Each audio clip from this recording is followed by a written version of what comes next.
It's 1898, and you're taking part in excavations in Saqqara. This place, not far away from Cairo, is full of ancient tombs and pyramids. You're in your Indiana Jones mood and hope to find something really phenomenal to become famous.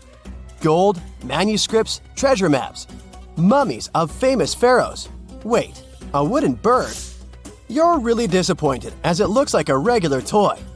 An old one, but still. Little do you know that years later, someone would propose that your bird was actually an ancient monoplane. So the artifact, nicknamed the Saqqara bird, is made of a sycamore tree. The birdie has a wingspan of just 7 inches and weighs around 40 grams. A perfect original souvenir from Egypt, I would say. It's over 2,000 years old and looks pretty plain, without any carvings of feathers or other intricate ornaments.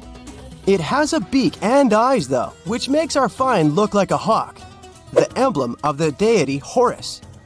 Its tail is rather unusual as it's squared, looks weirdly upright, and it seems like the sunken part of it was the place for a now missing piece. Humans love solving a good mystery, so there have been several attempts to explain the use of the birdie. First, quite simply, is that it was a ceremonial object. The second idea is that it was a toy for a child from some well-off family.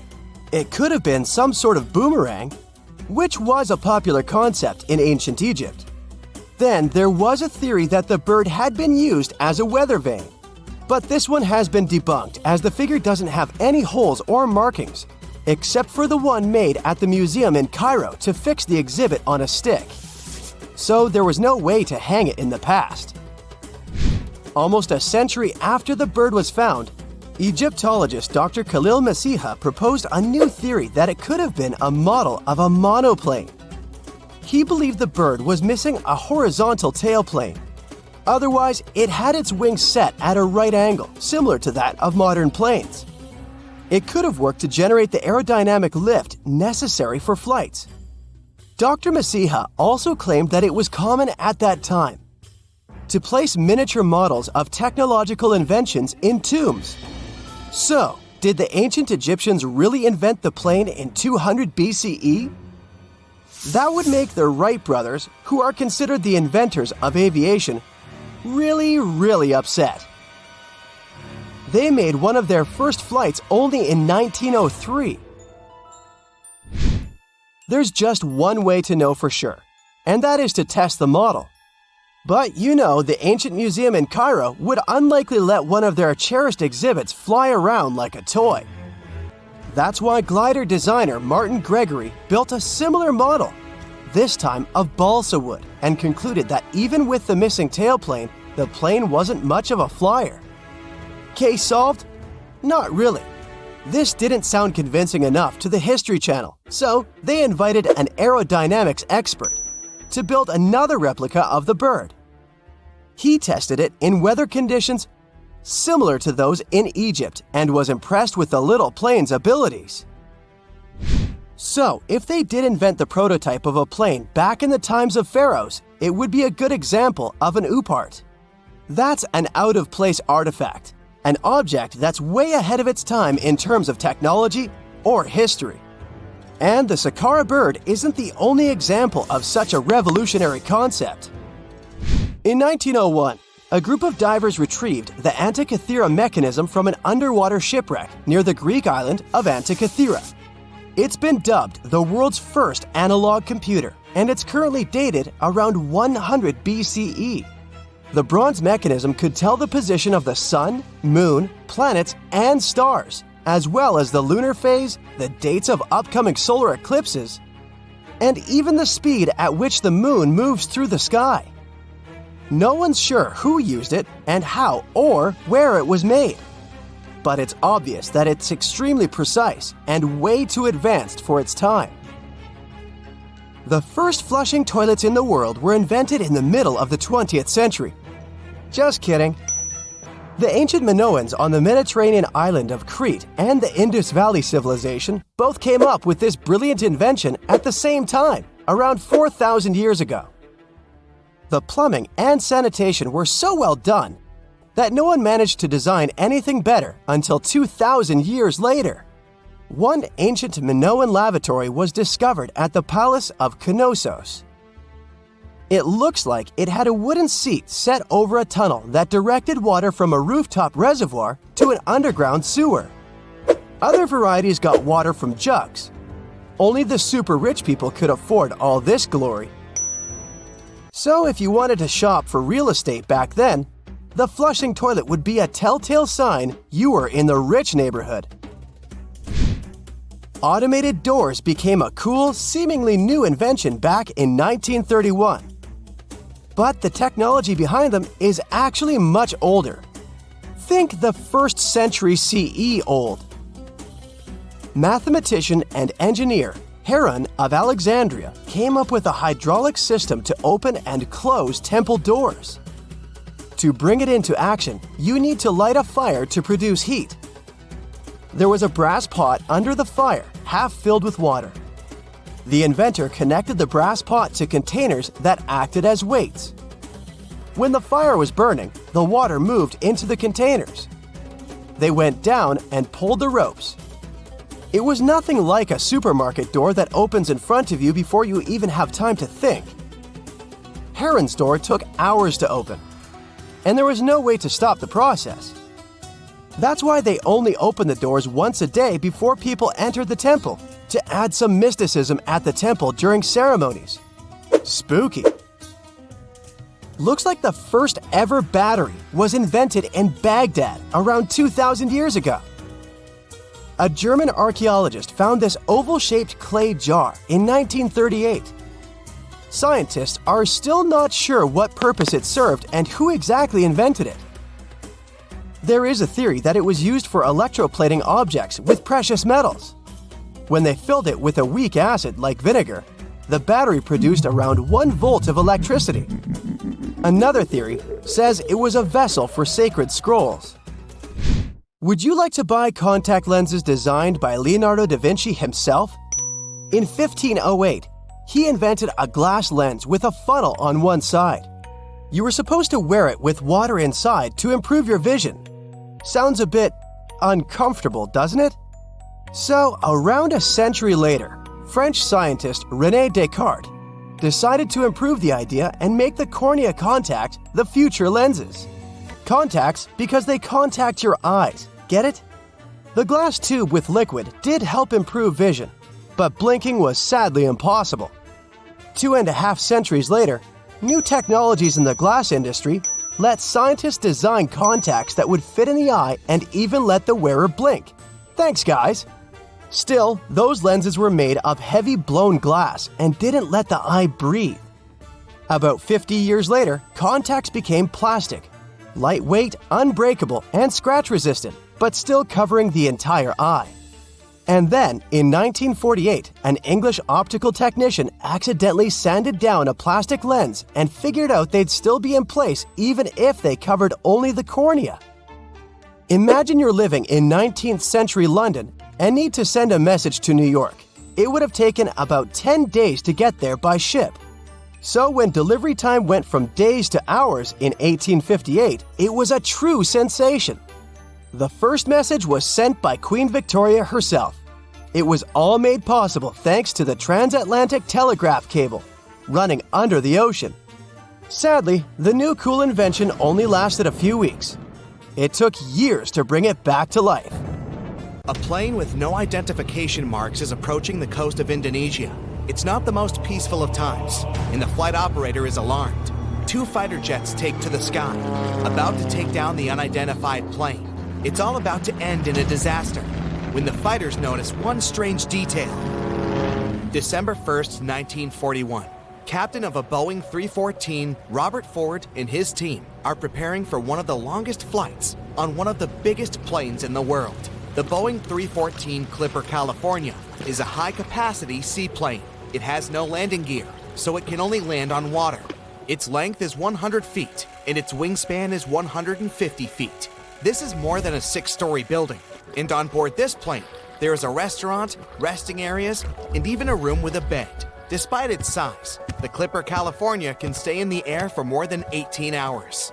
Captain Ford doesn't suspect what is awaiting him ahead. He gets on the plane. Their flight is bound from San Francisco to Auckland, New Zealand. The first stop is Los Angeles. There's no problem with this. The next stop is Pearl Harbor. The flight is going fine. December 7th, 1941. It's been 3 days since the plane left Pearl Harbor. The last final step of the journey remains: flight to New Zealand. At this moment, Captain Ford receives an order to return the plane to the nearest Allied base. The way back is closed, so the plane continues to fly to Auckland.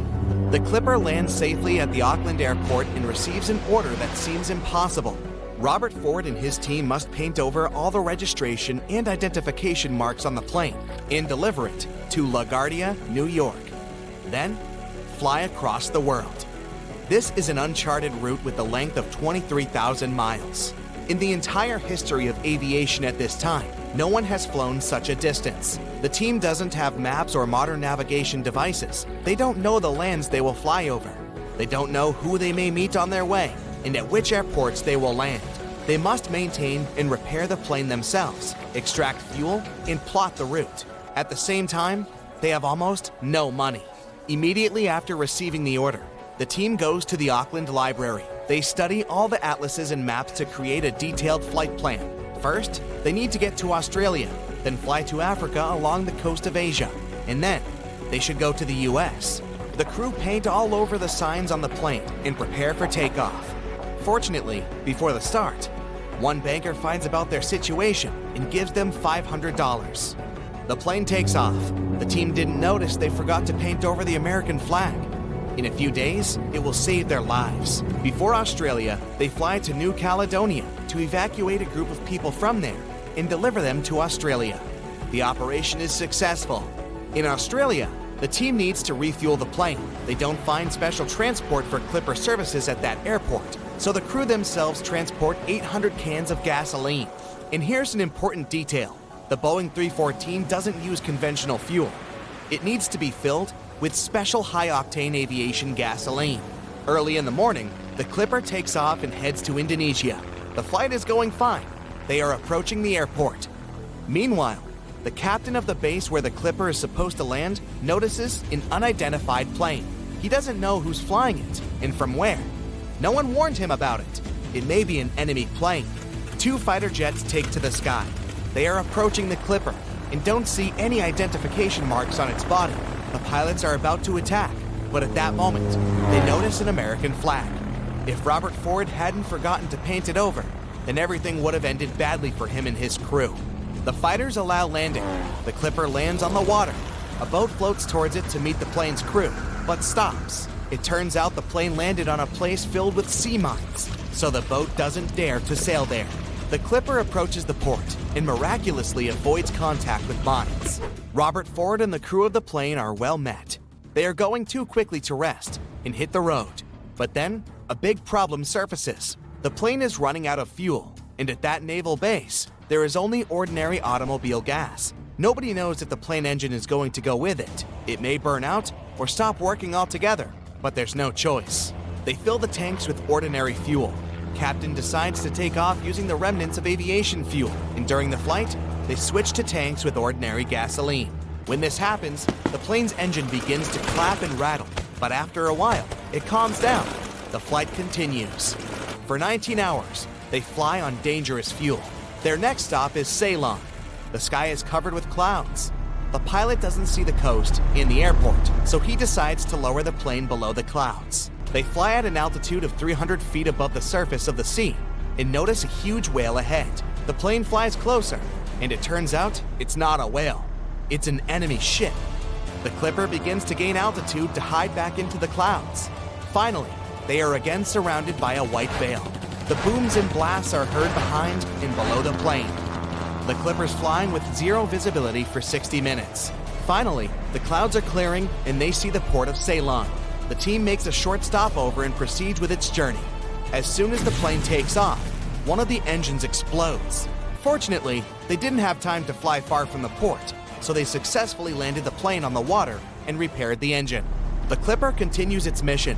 Now, Robert Ford's team flies mainly over land. This is very risky, since the aircraft doesn't have landing gear and it can't safely land on solid ground. Finally, they get to the Congo. The team has a great time here, gains strength, rests, and most importantly, gets high-octane aviation gasoline. Things are going great, but there's another ordeal ahead. Now, the aviators will have to make the longest flight in their journey. Their next stop is a port town in Brazil, and the distance to it is 3,500 miles across the ocean. The maximum flight distance of the Boeing is 3,700 miles. Any deviation from the course or a strong headwind can easily prevent the aircraft from reaching the port. Worried, the crew refill the tank and load additional fuel onto the plane. They leave the Congo, taking off along the narrow river. At this moment, the pilot notices the river ends a few miles away with a waterfall. The plane must urgently gain altitude, but it can't. The large amount of additional fuel bears the clipper down. The waterfall is getting closer. In the last seconds, the plane manages to rise to the desired height. But even after the waterfall, Boeing still doesn't get high enough. It hovers right above the rocky coastal cliffs. A slight inclination can lead to a crash. Fortunately, they manage to pass unharmed. The plane rises to the perfect height. During the flight from the Congo to Brazil, the crew broke a new record. It's 23 hours and 35 minutes in the air. The tired crew make a long-awaited landing in the city of Natal. However, the rest doesn't last long. 2 hours later, they take to the air and head to the next stop, an airbase in Panama. January 6, 1942, 5:54 a.m. The already legendary Boeing 314 is approaching LaGuardia, New York. The team can't wait to finish their journey. They contact the dispatch, and he tells them they can't land the plane only after 7 a.m., since the air terminal starts working at this time. For an hour, Robert Ford and his crew are circling in the air. It was probably the longest hour of their lives. Finally, the mission is complete. The Boeing 314 becomes the first passenger plane to make an almost around-the-world trip. This long flight lasted more than a month. This plane spent 209 hours or 8 days in the air. During this time, it covered more than 30,000 miles and made 18 landings. That's it for today. So hey, if you pacified your curiosity, then give the video a like and share it with your friends. Or if you want more, just click on these videos and stay on the bright side.